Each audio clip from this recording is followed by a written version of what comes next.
Hi, welcome again to session 4 of the Emoti-kaun series. Uh, we'll start off with a quick introduction. The pretty girl in white is Sowmiya Bhas. She is the founder of the W Therapies. She is a therapist herself. She's also a practicing hypnotherapist, a tassotherapist, an animal communicator. She practiced shamanism, and she has a lot of accolades to her credibility like that. And I'm Hema Subramanian. I also work as a psychotherapist. And we have introduced this session to uh, talk a great deal about emotions, how they affect us, and how we can understand more about them. Soumya, can you please sum up the last 3 sessions? There are a couple of new entrants this time. So can you please sum up the last 3-4 sessions? Hi guys. Thank you for joining us this week. And just a quick summary about what we've done. We have spoken about, started from the basics. What are emotions? We are born with a few basic emotions of love and fear. And how, as we keep growing up, more emotions are added to this kitty. How we feel different emotions at different points of time, and how we can choose where and how much probably to express. Sometimes we feel we are overwhelmed with a certain emotion. What do you do with that? So basically, how to manage emotions is what we are looking at. We went through the ways in which you can manage emotions. A few self-help techniques would be, say, painting or expressing through writing, that's journaling, art, uh, even talking, venting it out to maybe a friend, or when it goes, if you want a non-judgmental space, then to a therapist. Another self-help technique that we spoke about was tapping, that's EFT. And the last session which we did was, how would you make your own script for something which is very personal to you? So how you can go through the entire, like a quick fix, which is a side tap on your karate chop point, or there's an entire circuit that we go through.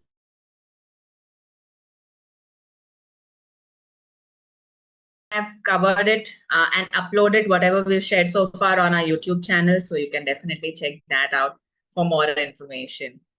And today we're going to do something interesting. And Hema, that's all yours. Okay, my internet connection is stable. That is one interesting point that comes up regardless of how I log in. Sometimes it just gives up on me. That's okay. That's all right. Like we said, acknowledge emotions, although I might be irritated. Remember the EFT script, right? Even though I'm irritated, but still I choose to love and accept that part of me completely. So that's on a lighter note, but let's come back to the point in contention today. So we've spoken a great deal about emotions, and both Soumya and I decided let's make it a little more fun while we learn more. So both of us mutually chose the epic Mahabharat to discuss all of these emotions, to discuss how people were, how characters were, how what did they feel, how did they act, what happened because of what they felt and how they acted. So again, before we start off, a disclaimer: there are thousands or maybe lakhs of people talking about Mahabharat across the world, maybe on a spiritual level or on a psychological level. There are a lot of perspectives that are being offered about Mahabharat. Uh, we are not intending to do anything with the epic itself, right? We are not going to label anything as good and bad, right or wrong. We're just going to try and understand what happened to whom, and see if we feel the same way as they do. And when that happens, how should we handle ourselves or how should we manage ourselves, right? So to start off, how many of you have read or seen or heard the story of Mahabharat? If you can unmute, great. I think 2, 3 of you cannot unmute. So we can use the chat box. Yeah. So Parita has. What about Tushar? Jayanta here happens to be a writer. So I'm sure he has more than enough input about Mahabharat characters and other characters as well. Like that. So we'll start off with a quick round of asking you, who's your favorite character in the epic, in Mahabharat? Okay, so please use the chat box, or we'll start with you, Sowmiya. Who's your favorite character and why are they your favorite character? Yes. For me, it's Krishna, my favorite character. There are so many shades to him. The shade that I'm connecting the most to right now is the shade of a teacher. So the greatest teacher that the world has ever seen is the way I look at it. And like I said, there are so many shades to him. The naughty boy, the mischievous boy, and the savior.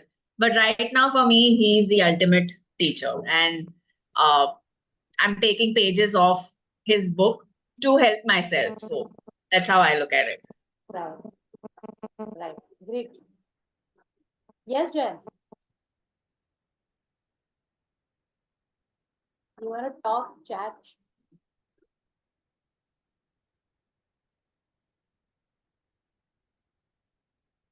There's just a lot of noise in my background. I'm going to mute myself.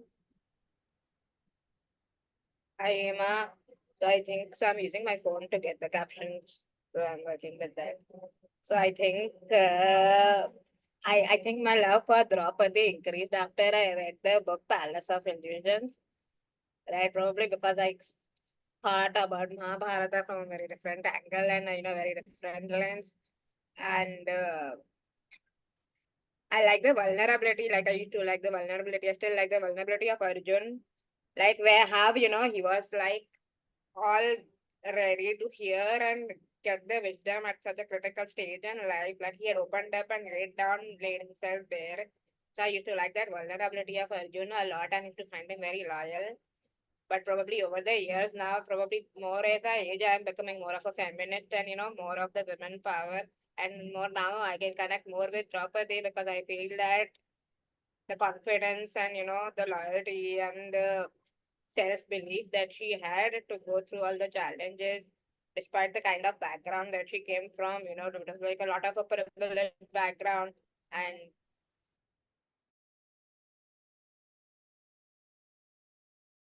forward whatever life throws at you. So yeah. That's great. That's there it goes. Samya, can you take on for a moment from here? It's just my internet acting up.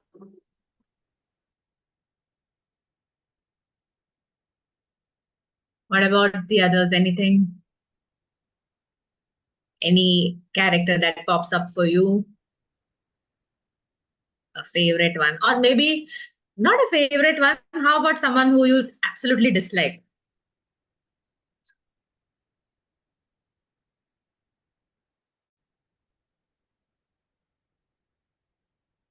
Okay, cool. Hema, your take? Do you have a favorite or a... Oh, okay. Shakuni. Why? Why Shakuni? Hema says the character who she doesn't like is Shakuni because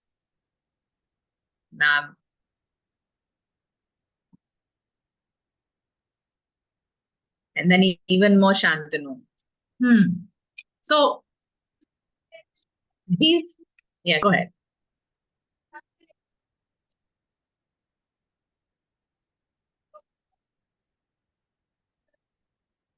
You want to add something?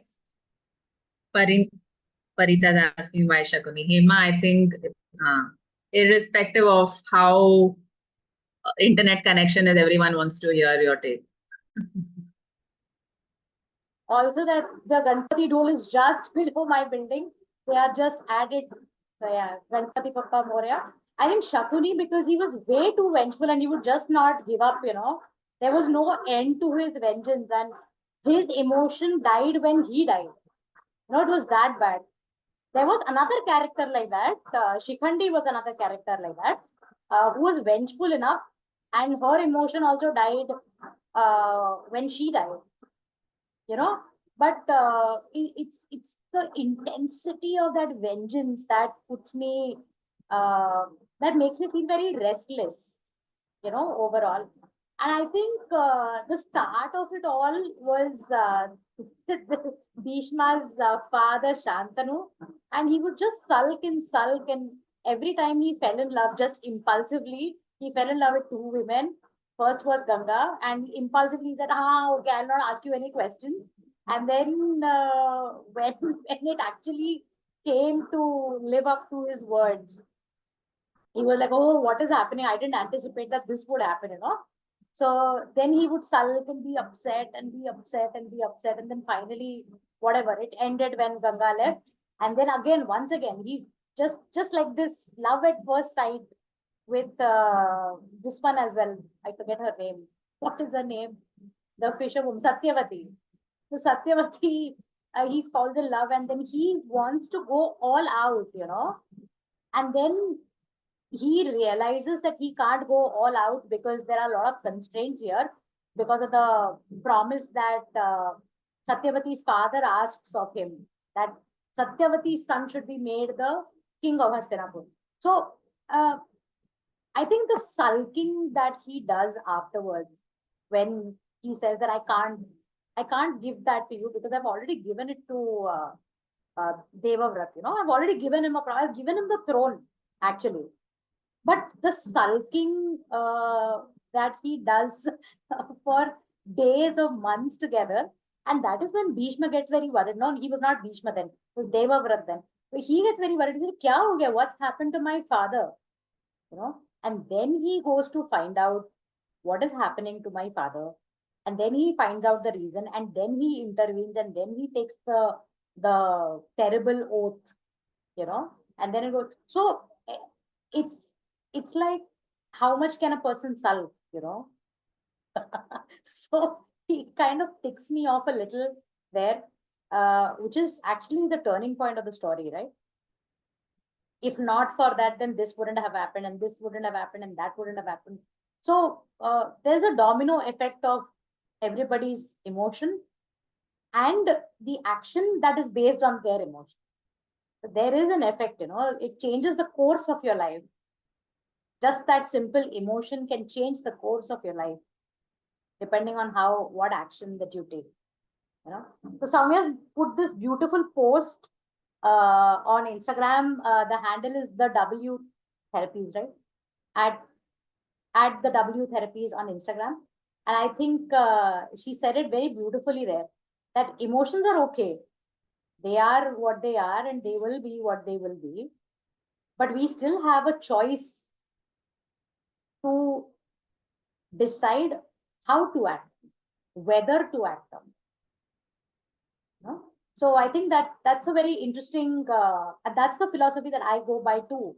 Because if everybody would act on every emotion that they have, then this world would be like a crazy place, which it already is a crazy place, but it will be crazier probably if everybody started acting on based on the emotion that they feel, right? So that's a little tricky. So Sharda's joined in. Hi Sharda. The question here was, who is your favorite and unfavorite Mahabharat character? My knowledge of the epic is quite poor, so I don't think. No, but still, from Yeah, I whatever don't that think. you do know, from whatever characters that you do know, take your pick. I don't know. I think Shakuni was like probably Shakuni and even Manthara or Kaikai, right? The The maid Ramayana and Oh, sorry. See, that is the point. See, Yeah. sorry. No problem. That's okay. We still getting to know our epics. So, Kaikeyi Yeah. and Manthara are both from the Ramayana, but they play a very Ramayana, similar correct, role. correct. They play a very similar role Yeah. as to what Shakuni plays. They play the catalyst.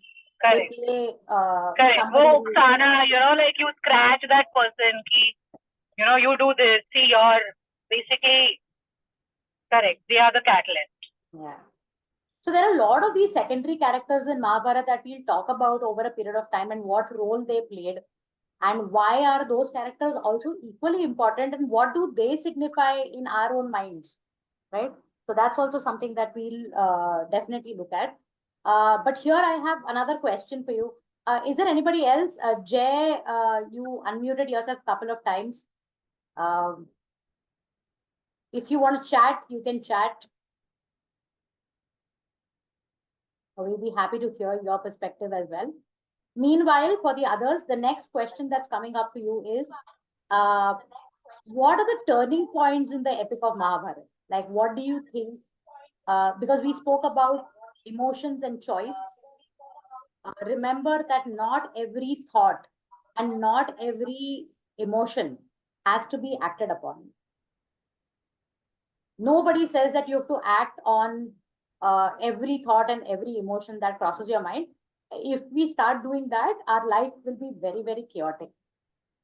Okay.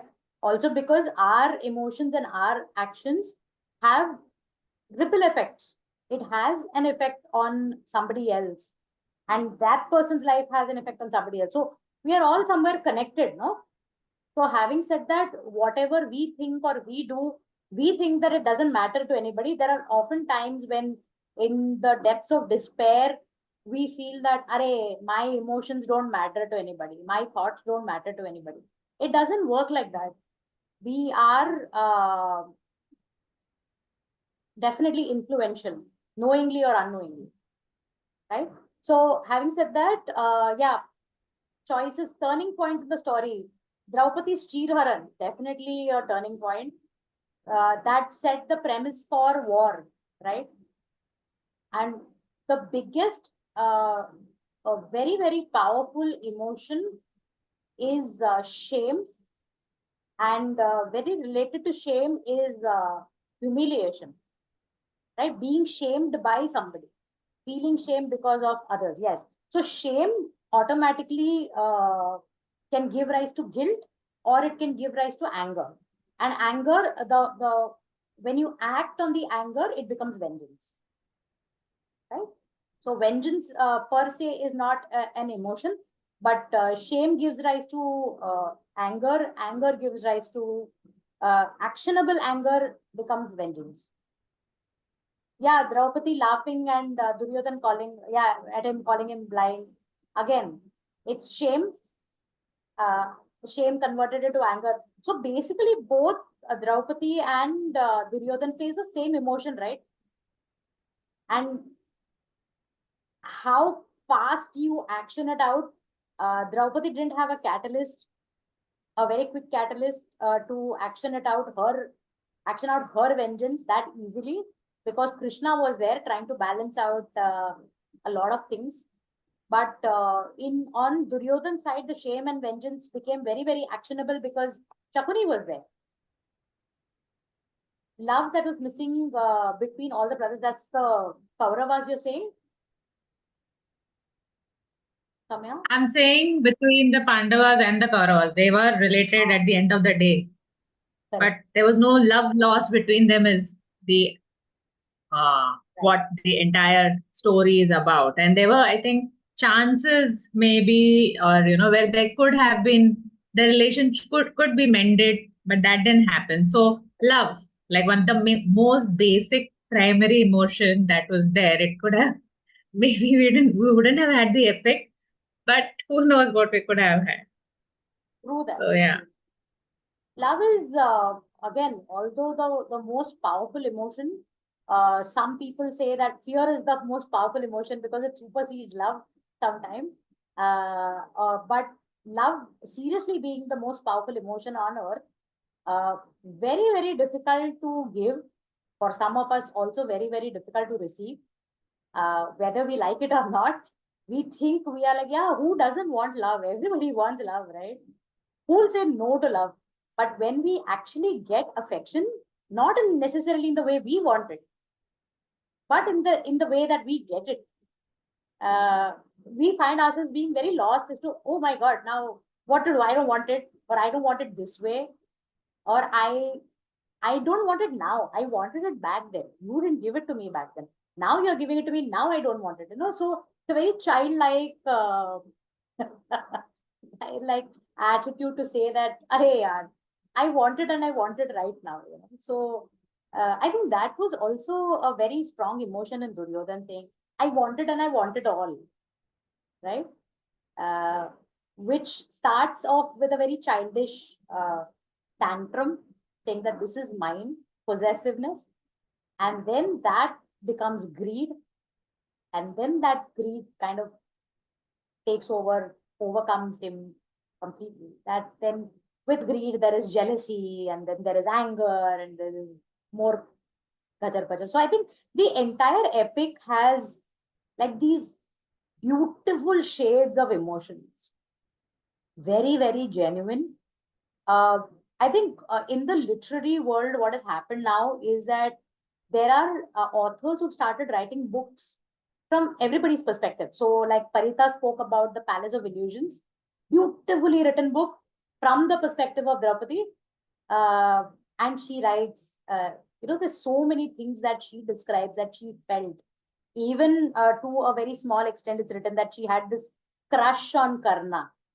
She was so mesmerized by him, and she had that little crush on him, knowing that, but still upset, but still wanting, like that. So, so many shades of emotions. I think one of the most amazing books written on Karna is by a gentleman, Shivaji Sawant. Jay, correct me if I'm wrong. Uh, it was actually written in Marathi, and then it got translated to many languages. I forget the name of the book suddenly again, but that's written out from the perspective of Karna, how much he suffered, uh, what it takes, how a lot of his emotion. We'll find that out. What was the book about? It's a beautiful, very beautifully written book. In fact, in Marathi, it is even more intense and even more beautifully articulated. Um, but how it's justified, how difficult it is for a child to be orphaned or abandoned and rejected at all given points in time, and finding somebody who still loves me for who I am. And is that not what we all want? Our deep down desire is always that we are liked for, or we are loved for who we are. And he found that love from Duryodhan. And obviously, why wouldn't he be loyal? That love, unconditional love, is to be reciprocated in some way. So there's also obligation, there is also loyalty, and therefore there is also sharing of that emotion, because how do you show loyalty? So there's just so much happening in the entire epic. And next time on, we'll pick up each character, and we will try and see all those turning points where things changed. uh, Today's biggest learning right now from the epic is that not all thoughts and not all emotions need to be acted upon. Soumya has nicely put the Instagram post on the chat. You guys can check it out. It's a beautiful write by her, and we'll take that up as we go by. How not every emotion needs to be acted upon. Sometimes we just have to wait and let the emotion pass. Krishna being, there is this beautiful word that they use in the Bhagavad Gita. If anybody has read it or has attended classes, the word is called Sthita Pragya. So Sthita Pragya is a person who doesn't get affected by anything. If good things are happening, he doesn't get overtly happy. If bad things are happening, he doesn't get overtly sad. So he has this neutral, yeah, everything's okay, life is chill kind of a thing. And maybe that's the kind of teacher that we want. And that's why Sowmiya said, like, that's why he's a teacher, right? Because he's like, yeah, okay, this is happening, it's okay. My fallback of Mahabharat is the B.R. Chopra series. If you guys have watched it. And, there's this one point where they're talking about peace, right? Amongst both of them, Duryodhan and the Pandavas and the Kauravas. And then he says, Bhim, because he makes those two vows, right? He says, मैं उसका इसको मारूंगा और उसको मारूंगा, whatever, those things, two things that he makes, two vows. And then he says, मेरे प्रतिज्ञा का क्या होगा? And then Krishna just loses it and he says, your pratigya is not more important than the welfare of humanity. And that can come only from a person who is, Mrityunjay, thanks, Sharda. So that wisdom can only come from a person who doesn't get too sucked into emotion. And people come to therapy because they get sucked into emotion and they don't know how to get unstuck. So people who know to get unstuck are sorted anyways. It's not that you won't feel anything. You will feel everything. But you can also get yourself out of that emotion and you can understand, you can learn from that emotion and you can understand that emotion better. Not necessarily feeling the urge to act on it. Yeah, so that's the moral of the story for today. That's my share of random talking that I've done for a long time. Sowmiya, do you want to add anything? Just what you said, that who come to therapy and all, but even if you don't and you find yourself getting stuck in a story that is created because of the emotion that is so strong and you get stuck in that story, take a step back, because it's the emotion which is keeping you stuck over there. And take a step back and you'll be able to see what is happening, and now you can decide, okay, do I want to stay stuck or do I want to move out of it? So if it's moving out, that's what we are doing over here. How to recognize, how to take that step back and view. Maybe you can probably assign yourself a character. Am I being Draupadi? Am I being Krishna? Or, what am I being over here? Because everyone is carrying all shades of emotion. What do you want to be at that point of time? So that's what we'll be targeting more as we go on. That's all that I wanted to add. Cool. Are there any questions we can answer for any of you? So for Parita, this happens every Thursday, okay? Same time, 8 o'clock. If there are any questions, then we will take them. If there are no questions, then we'll sign off. We completed way before time. Otherwise, Zoom is the one who throws us out. It's saying that, okay, enough. You guys have spoken enough. Now leave. So, okay. Are there any questions? Jay, Parita, Sharda, Sowmiya and I will have a chat later on. Or Tushar. None today. Okay. Cool. So hope to see the same crowd next week too, along with a lot more other people. And okay, we sign off. Thanks for being here. And next time we'll bombard with questions. Okay, fine. That's okay. Can you set the invite, like, all time invites for Thursdays? Then otherwise, I forgot actually to accept it. Actually, what happens is this site that we're sending invites from, it's not allowing us to, I'm going to stop recording now.